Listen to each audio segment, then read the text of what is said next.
Hello, everyone. How are you doing? This is Daryl Guberman, CEO of Guberman PMC LLC, a quality consulting firm here in Connecticut. We just got back from the subcommittee meeting with David Calhoun being inquisition. As you can see, David Calhoun back here.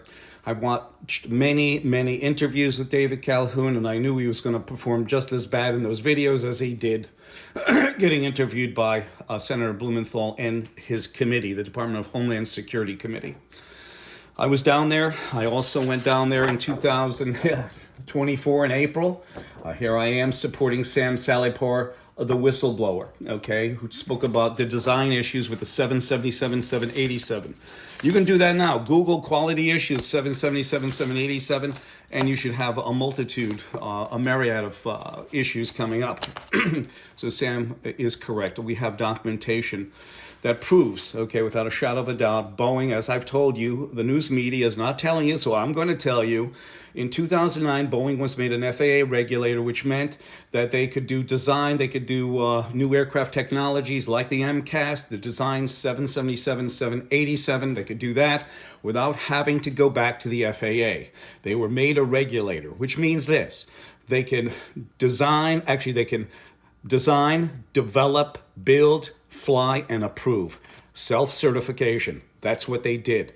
The news media only says, yes, Boeing was given a little bit of FAA authority. They were given more than FAA authority.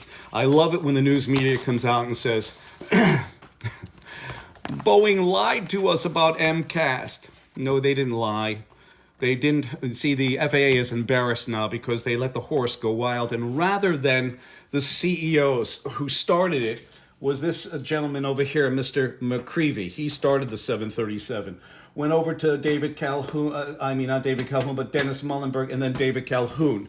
Those three people, they're trying to make the fall on David Calhoun, but you have to go all the way back to Jim McCreevy because that's when they were made an FAA regulator, and that's when they started the 737 project and program. When I was there in Washington, somebody asked me about ANSI, and I told them, they said, Daryl, could you break that down somehow? Because, you're telling us this, but it's tough to grasp. Well, I'm going to do it now. ANSI is the American National Standards Institute. It is a nonprofit, non-governmental corporation. It has both federal agencies and corporations on board. The title of this is, It's Important to Know the Origin of ANSI, the American National Standards Institute, explained by Daryl Guberman. And here it goes. The American National Standards Institute, created in the early 1900s, was originally created to ensure certain standards so that when you purchase, let's say, a bolt that is supposed to be a 5/16 18 per inch thread bolt from one manufacturer and a different manufacturer, it's consistent. So you can go to 6 different manufacturers that produce the 5/16 18 threads per inch for that bolt. Okay, it would have consistency. So that's why the standards were made. So that if a person ordered a 5/16 18 bolt from any of those manufacturers and needed it for their machine, it would be consistent, that you could get 6 different bolts as long as they're 5/16 18 and use it for your machine, and it would fit. The Institute normally had engineers who were involved in guiding what would become the standards for American industries. Now it is corporations that sit on ANSI's board along with federal agencies. What has happened over time is that it has morphed into something that it never was intended to be. It's a nonprofit corporation, once again, that has federal agencies and corporations on board. It has become an accreditation and registration body. In concert with writing standards, in 2018, the American National Standards Institute took over complete control of the American National Accreditation Board, ANAB, A-N-A-B, where Boeing, okay, for an example, Boeing forces suppliers starting in 2002 on a supplier bulletin to use only ANSI ANAB accreditation. They cut out competition. Also,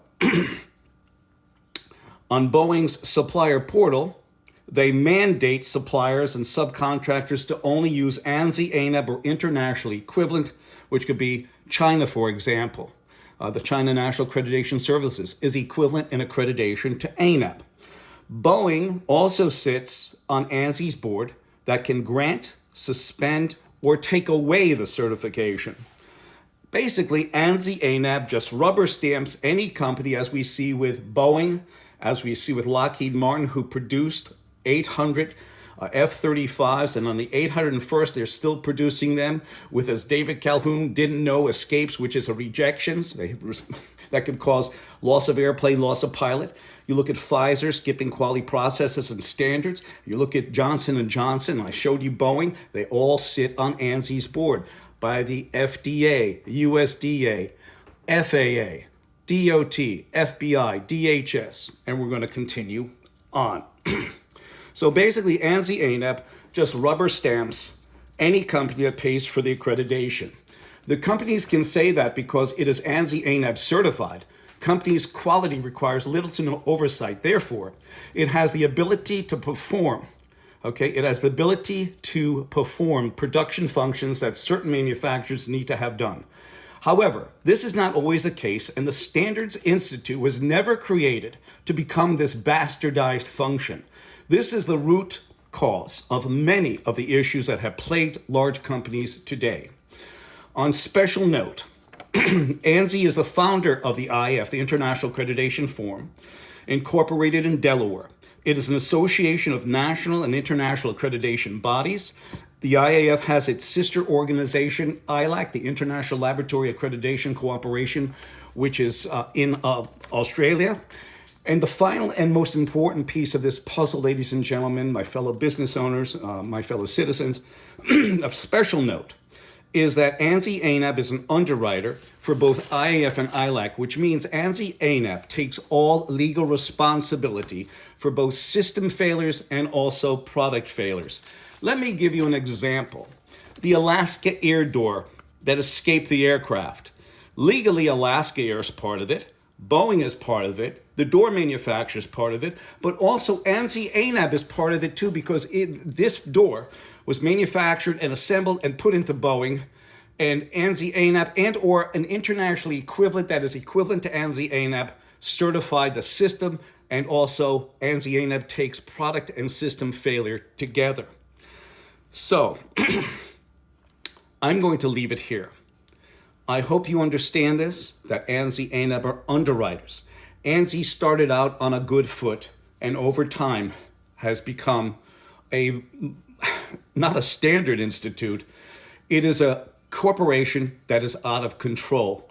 And we can see that with 4 different companies sitting on the Dalai Lamas of accreditation and voluntary consensus like ANSI-ANAB. You have Boeing, Pfizer, Johnson & Johnson, Lockheed, and they all have quality defects. That's the problem. 203-556-1493 or Daryl, Daryl, TQRS at yahoo.com. I do this, and the reason why I went down to Washington in April, the reason why I went down to Washington this past Tuesday, June 18th, is because I care about those people. I don't know you, you don't know me, but I do care about when you sit on that plane. You know, we always say what must go up must come down, and you don't want to crash when you're coming down. My telephone number, 203-556-1493. I thank you, and God bless.